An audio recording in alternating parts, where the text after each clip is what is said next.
So hello everyone, welcome back to my channel Niko blogs. और आज की इस वीडियो में हम कंडीशनल स्टेटमेंट्स के बारे में पढ़ेंगे। ठीक है, तो बेसिकली हम तीन कंडीशनल स्टेटमेंट्स के बारे में पढ़ रहे होंगे इस पार्ट में। ठीक है, एक है इफ, एक है एल्स और तीसरा है एल्स इफ। हाँ, एक और है गो टू। गो टू एक जंप स्टेटमेंट है। ठीक है, इसको आपको समझाता हूँ कि आज की वीडियो में हम क्या क्या पढ़ने वाले हैं। ठीक है, आज की वीडियो में पढ़ेंगे हम कंडीशनल स्टेटमेंट्स। ठीक है, इस कंडीशन स्टेटमेंट्स के अंदर अपने पास हम चार स्टेटमेंट्स के बारे में ब्रीफली कवर करेंगे आज। ठीक है, एक है आपका इफ स्टेटमेंट। ठीक है, एक है आपका एल्स। ठीक है, एक है आपका एल्स इफ स्टेटमेंट और आखिरी आपका जंप स्टेटमेंट है। ठीक है, इससे इसका मतलब क्या आपको भी समझाऊंगा। Go to statement. ठीक है, तो इन चार स्टेटमेंट्स के बारे में आज हम इस वीडियो में डिटेल में पढ़ने वाले हैं। ठीक है, तो सबसे पहले बात करते हैं कि कंडीशनल स्टेटमेंट्स होता क्या है, मतलब कंडीशंस होता क्या है। ठीक है, कंडीशंस एक तरह की वो होती है कि आप क्या क्या समझाऊं। कंडीशन एक तरह का वो होता है कि आपको किसी पर्टिकुलर कोड में कोई सा सेक्शन अगर आपको एग्जीक्यूट करवाना है जबकि कोई स्पेसिफिक कंडीशन फुलफिल हो। ठीक है, मतलब कोई एक कोड है, उसमें आपको कंडीशन डालनी है, तो वो पर्टिकुलर कंडीशन जो आपने डाली अगर वो फुलफिल होगी तो वही पीस ऑफ कोड, उतना ही कोड का सेक्शन आपका एग्जीक्यूट होगा, नहीं तो नहीं होगा। तो conditionals are used to execute a certain section of code only if some specific condition is fulfilled। ठीक है, तो इसको मैं इंप्लीमेंट करके बताता हूँ। ठीक है, सबसे पहले हम एक VS कोड खोलेंगे और एक नया फाइल बनाएंगे। ठीक है, lecture3.cpp। ठीक है, अपने C++ का जो स्केलेटन है वो इंक्लूड करेंगे, हैश इंक्लूड iostream। फिर इसके बाद यूजिंग नेमस्पेस std, फिर int main, फिर अपना रिटर्न 0। ये मैंने बॉयलर प्लेट कोड बेसिकली जो हमारा C++ का स्केलेटन होता है वो हमने इंक्लूड कर लिया। ठीक है, अब हम पढ़ेंगे इफ कंडीशन के बारे में। ठीक है, इफ कंडीशन।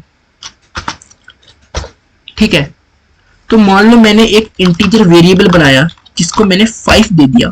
ठीक है, और मैंने एक इफ कंडीशन दे दी। ठीक है, अब इफ कंडीशन कैसे देते हैं, सबसे पहले आपको इफ लिखना पड़ता है, फिर ब्रैकेट के अंदर आपको कंडीशन लिखनी पड़ती है, और ये जो करली ब्रैकेट्स है इनके अंदर आपको अपना कोड लिखना पड़ता है। ठीक है, मैंने suppose condition the a greater than 10।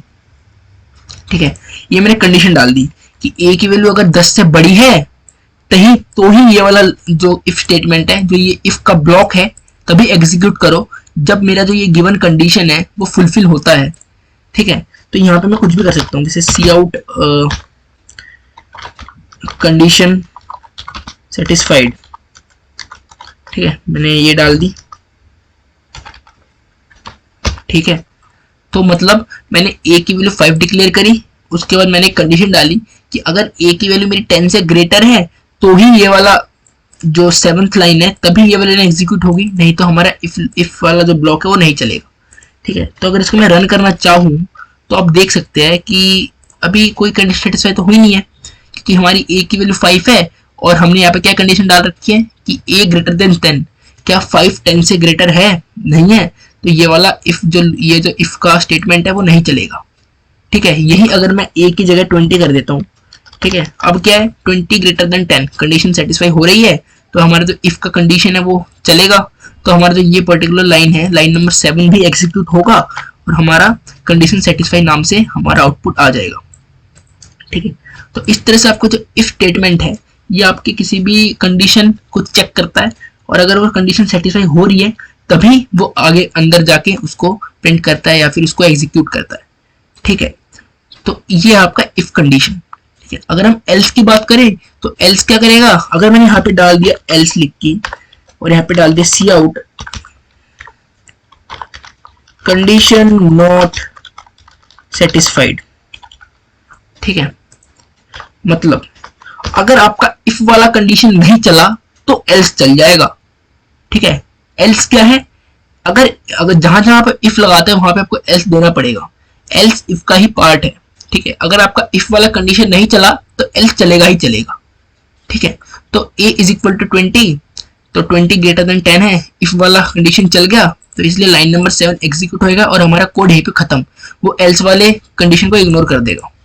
लेकिन यही अगर मैं a की वैल्यू 20 की जगह 5 ही रहने देता तो अब जो मेरा इफ वाला कंडीशन है वो सेटिस्फाई नहीं हो रहा, तो इस केस में क्या होगा, हमारा एल्स वाला पार्ट एग्जीक्यूट होगा और हमारा आउटपुट आएगा कंडीशन नॉट सेटिस्फाइड। ठीक है, तो ये थी एल्स की कहानी। ठीक है, एल्स क्या करता है, अगर इफ नहीं चलता तो एल्स चलता है।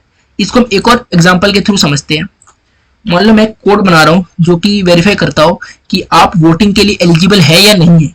ठीक है, तो सबसे पहले मैंने एक एज नाम से वेरिएबल बनाया और मैंने यूजर से इनपुट लिया।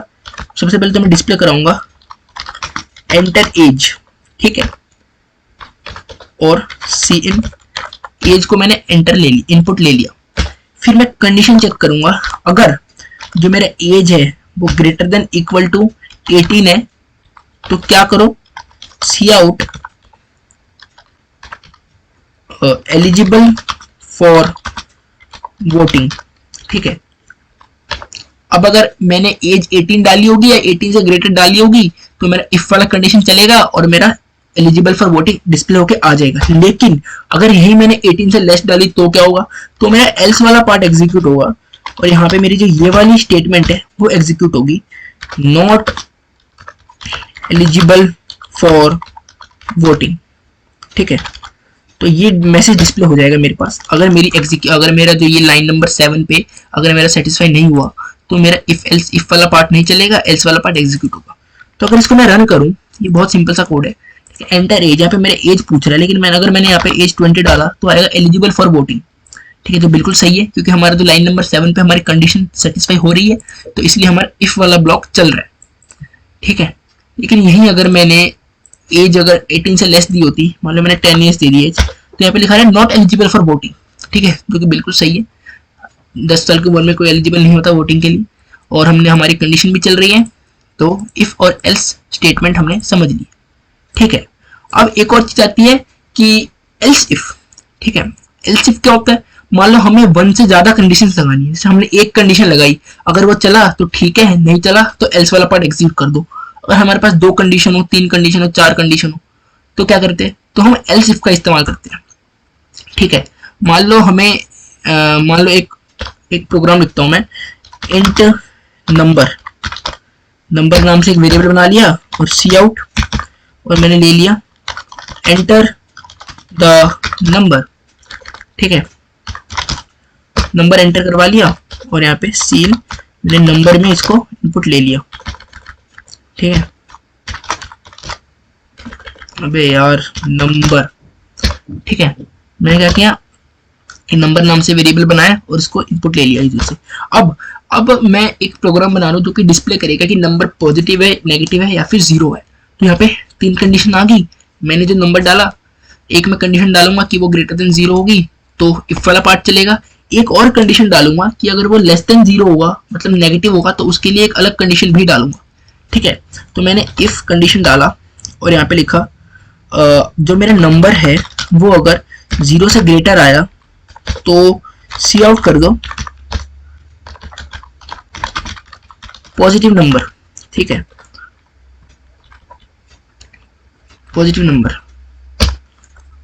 ठीक है, लेकिन अगर मेरा नंबर अब देखना क्या लिखूंगा, एल्स इफ, ये दूसरी कंडीशन देने के लिए, अगर मेरा नंबर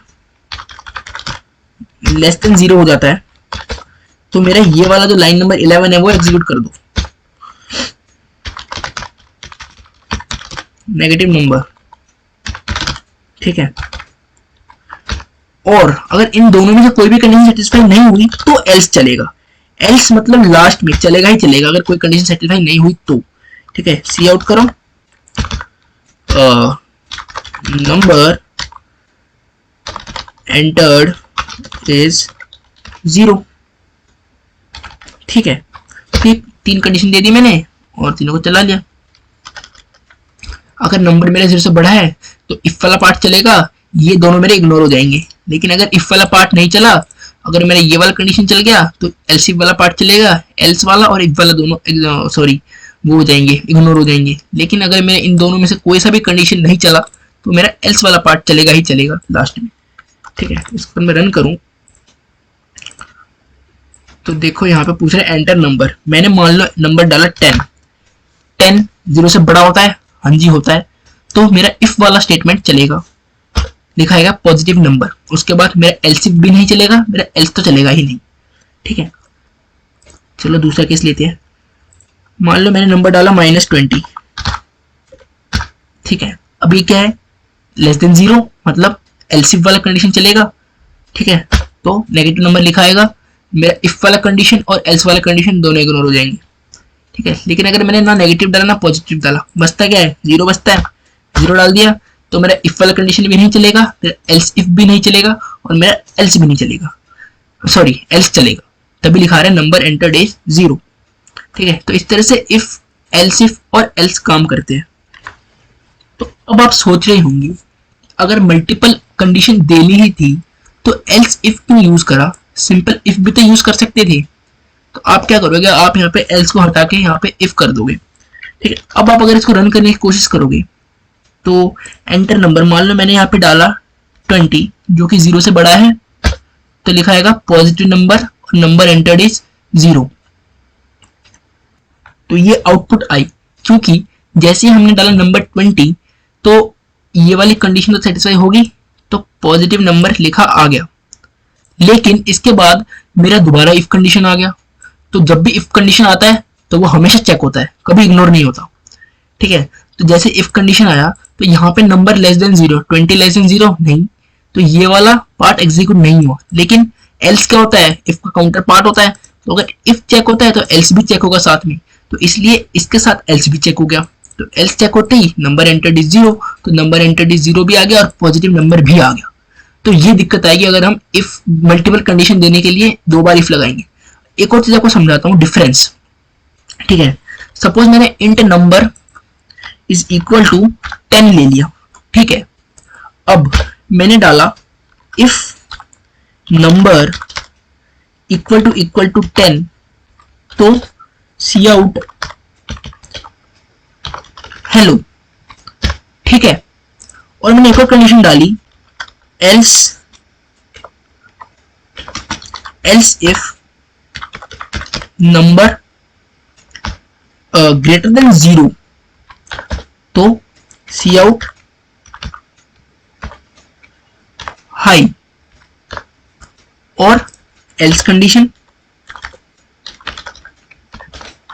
सी आउट, यहाँ पे वेलकम लिख देता हूँ।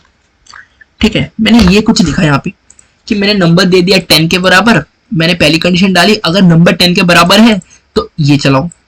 ठीक है, यहाँ पे नंबर अगर ग्रेटर देन 0 है तो ये चलाओ, ठीक है, नहीं तो ये चलाओ। तो इस केस में आप देख रहे होंगे कि ये दोनों कंडीशन सेटिस्फाई हो रही है।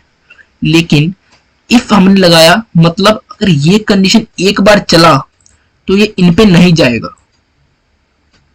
ठीक है, तो अगर मैं इसको रन करूं तो देखना सिर्फ हेलो लिखा आएगा, या हाई प्रिंट नहीं होगा, क्योंकि जब भी हम इफ लगाते हैं उसके बाद एल्स इफ लगाते हैं और फिर एल्स लगाते हैं, या फिर हम मल्टीपल टाइम एल्स इफ लगाते हैं, तो क्या होता है उन सब में से कोई एक ही कंडीशन चेक होती है, उसके बाद तो वो चेक ही नहीं करता, चाहे वो कंडीशन मैच हो रही हो चाहे ना हो रही हो।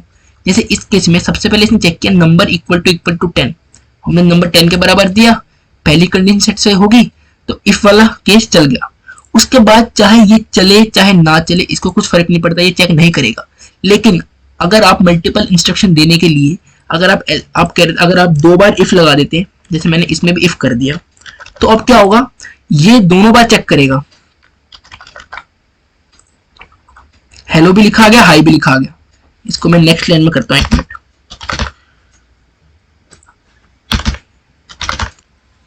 ठीक है, ठीक है, तो अब इसको रन करूं तो देखना हेलो और हाई दोनों आए। तो सबसे पहले नंबर इक्वल टू 10, ये कंडीशन चली, हेलो प्रिंट हो गया। उसके बाद इफ आ गया, दोबारा से चलेगा, नंबर ग्रेटर देन 0, हाँ जी 10 ग्रेटर देन 0, ये कंडीशन भी चली, हाई आ गया। उसके बाद आपका एल्स वाला पार्ट नहीं चला, क्योंकि इफ आपका चल गया एल्स नहीं चलेगा। तो इस तरह से मल्टीपल इंस्ट्रक्शन आपको अगर आपको कभी देना पड़ा तो आप 2 बार इफ नहीं लगा सकते, या फिर आपको मोर देन नंबर ऑफ एक से ज्यादा इंस्ट्रक्शन देने पड़ेंगे, तो आप एल्स इफ का यूज करोगे। एल्स इफ यूज करने से क्या होगा कि अगर आपने एक इफ यूज किया और बीच में आपने कंडीशन देने के लिए एल्स इफ यूज किया बार बार, तो उन सब में से कोई एक ही कंडीशन चलेगा, ठीक है। तो ये रहा आपका इफ एल्स और इफ एल्स इफ का गेम, ठीक है। आई होप आपको क्लियर है कि इन कंडीशन स्टेटमेंट्स को कैसे हम यूज करते हैं हमारी प्रोग्रामिंग में। आगे जाके हम और भी इनको डिटेल में यूज करेंगे। इससे नेक्स्ट लेक्चर्स में हम पैटर्न्स के क्वेश्चंस भी करेंगे, जिनमें ये जो लूप्स वगैरह है और जो कंडीशन स्टेटमेंट्स है ये बहुत ज्यादा यूज होगी। तो तब आपको ये चीजें और अच्छे से क्लियर हो जाएगी कि किस तरह से हम कंडीशन स्टेटमेंट्स को यूज करेंगे रियल लाइफ सिनेरियो में, ठीक है। तो अगला जो हमारा स्टेटमेंट है वो है हमारा गो टू स्टेटमेंट, ठीक है। तो ये जो थे ये हमारे कंडीशन स्टेटमेंट थे, हमारे कंडीशन को चेक करते थे, ठीक है। लेकिन ये गो टू स्टेटमेंट है, ये भी कंडीशन स्टेटमेंट ही माना जाता है, लेकिन ये जंप स्टेटमेंट माना जाता है। इससे क्या होता है, इससे हमारा जब प्रोग्राम एक लाइन से दूसरी लाइन में जंप हो जाता है। ये कैसे होता है ये आपको अभी दिखाता हूँ, ठीक है। तो इसको इरेज करता हूँ। तो इसमें मैं एक इवन ऑड का फंक्शन ही बनाऊंगा, ठीक है। इससे पहले भी मैंने इवन ऑड का फंक्शन, इवन ऑड का प्रोग्राम बनाया था जिसमें हमने इफ और एल्स का कंडीशन यूज करा था। तो ये वाला जो प्रोग्राम है इसको मैं गो टू की मदद से बनाऊंगा, ठीक है। सबसे पहले क्या होगा, हम यूजर से एक नंबर लेंगे, ठीक है, इंट नंबर। उस नंबर को स्टोर कराने के लिए वेरिएबल बनाना पड़ेगा, ठीक है। सी आउट कर दूंगा, एंटर नंबर, ठीक है। नंबर ले लूंगा यूजर से और उसको इनपुट ले लूंगा अपने नंबर में, ठीक है। आई होप इतनी बात तो क्लियर है। अब सी इन सी आउट ये चीजें आपको क्लियर हो जानी चाहिए, ठीक है। काफी बार हमने यूज कर लिए, ठीक है। तो अब क्या करूंगा मैं, सबसे पहले एक कंडीशन बना लूंगा। अगर सबसे पहले बनाऊंगा इवन कंडीशन, ठीक है। ये स्टेटमेंट इसलिए लिखा हुआ है, ये गो टू स्टेटमेंट में काम आएंगे, ठीक है। आप देखते रहो, अभी आपको समझ आएगा। सी आउट नंबर इज इवन, ठीक है। और यहां बनाऊंगा ऑड का, सी आउट नंबर इज ऑड, ठीक है। ये मैंने इवन का एक बना दिया, ये मैंने ऑड का बना दिया, ठीक है। अब मैं डालूंगा कंडीशन, इफ जो मेरा नंबर मैंने बनाया उसको अगर मैं मॉड करूंगा 2 से और रिमाइंडर अगर 0 आ जाता है, ठीक है, तो अगर ये कंडीशन चेक हुई तो क्या करूंगा, गो टू इवन, ठीक है, एल्स गो टू ऑड, ठीक है। तो ये आया गो टू का कंसेप्ट, ठीक है। अब देखो कायदे से होगा क्या, ये नंबर हमने ले लिया। अब कंपाइलर यहां आएगा और चेक करेगा कि नंबर को अगर मैं 2 से मॉड करता हूं क्या रिमाइंडर 0 के बराबर आता है। अगर वो 0 के बराबर आता है तो गो टू इवन, जैसे ये लाइन आएगी ना ये सीधा यहां आ जाएगा इस इवन पे, और यहाँ पे क्या लिखा है, सी आउट नंबर इज इवन, तो नंबर इज इवन लिखा आ जाएगा। लेकिन अगर इफ वाली कंडीशन अगेन नहीं चलती तो एल्स तो आपका चलता ही चलता है। तो एल्स के अंदर क्या लिखा है, गो टू ऑड, तो ऑड में चला जाएगा और नंबर इज ऑड, ये प्रिंट हो जाएगा। तो इसको अगर मैं रन करूं, यहाँ पूछेगा एंटर नंबर, मैंने 20 डाला, तो एक सेकंड, इवन बार बार प्रिंट करता जा रहा है, ठीक है। इससे रोकने के लिए तो यहाँ पे अगर मैं इसको प्रिंट कर रहा हूँ, यहाँ पे बार बार इसलिए आ रहा है क्योंकि यहाँ पे हमारा फंक्शन क्या कर रहा है, जैसे ही गो टू इवन ट्रिगर होता है तो यहाँ पे चला जाता है और यहाँ से नंबर्स इवन इनफाइनाइटली प्रिंट करते चला जाता है, क्योंकि यहाँ पे रुकने का तो कोई ऑप्शन है ही नहीं। तो हमारा कोड कब रुकता है इंट मेन के अंदर, जब उसको रिटर्न 0 मिल जाए, ठीक है। मैं चाहता हूँ कि इसके बाद ही उसको रिटर्न 0 एलोकेट कर दिया जाए ताकि हमारा कोड रुके तो सही कम से कम, और यहाँ पे भी रिटर्न 0 मिल जाए, ठीक है। तो इससे क्या होगा, मेरा जो यहाँ पे कोड रुकना चाहिए था वो मेरा यहीं पे रुक जाएगा इवन प्रिंट करने के बाद, ठीक है। तो यहाँ पे अगर मैं नंबर 20 डालूं तो अब देखो नंबर इज इवन, जो कि बिल्कुल सही है वो आ रहा है। लेकिन अगर मैं यहाँ पे कुछ और डालता हूँ जैसे कि मान लो 13, तो नंबर इज इवन, इसमें भी आ रहा है कुछ गलती हुई है, तो ये एरर आ रहा है क्योंकि हमने जो ये जंप स्टेटमेंट्स है वो ऊपर बनाई है और हमने इनको कॉल नीचे करा है गो टू का यूज करके। ठीक है, क्या करना है कि हमें इसको बस ऊपर कर देना है। ठीक है, हमें जो कंडीशन हम जिसके थ्रू कॉल करेंगे ना उनको ऊपर रखना है और जो हमारे स्टेटमेंट्स है गो टू वाले उनको नीचे रखना है। ठीक है, इससे क्या हो रहा है कि जैसे हमारी ये कंडीशन सेटिस्फाई हो रहा है गो टू इवन, जैसे हमने गो टू इवन ट्रिगर किया तो ये चीजें स्किप हो रही हैं, इनसे जंप करके हम इवन पे पहुंच रहे हैं। ठीक है, तो इसको अगर मैं रन करूँ अब सही चलेगा। यहाँ पे 20 डाला तो आएगा नंबर इज इवन, और अगर मैंने यहाँ पे 13 डाला तो आएगा नंबर इज ऑड। ठीक है, यहाँ पे अगर मैंने 27 डाला तो नंबर इज ऑड, बिल्कुल सही चल रहा है। और अगर यहाँ पे मैंने 50 डाला तो नंबर इज इवन। हाँ, तो गो टू स्टेटमेंट्स यहाँ से क्लियर हो गए। ठीक है, तो इस तरह से हम गो टू का यूज करते हैं। गो टू क्या करता है, जब भी गो टू पर्टिकुलर चीज ट्रिगर होती है तो वो वहीं पे चला जाता है। ठीक है, तो ये था गो टू स्टेटमेंट्स। तो इसी के साथ हमने आज 4 कंडीशन स्टेटमेंट्स कवर कर लिए, इफ और एल्स, एल्स इफ और गो टू स्टेटमेंट। ठीक है, ये चारों हमने कर लिए। तो इससे अगले वीडियो में हम लूप्स के बारे में पढ़ेंगे, जिसके अंदर हम 2 चीज पे फोकस करेंगे, क्या वाइल लूप, आपका फॉर लूप और डू वाइल लूप। ठीक है, इन 3 चीजों के बारे में पढ़ेंगे बेसिकली, और ब्रेक और कंटिन्यू जैसे फंक्शंस को भी डिटेल में समझेंगे। तो वो हम नेक्स्ट पार्ट में करेंगे। तो इस पार्ट में इतना ही, और मिलते हैं नेक्स्ट पार्ट में।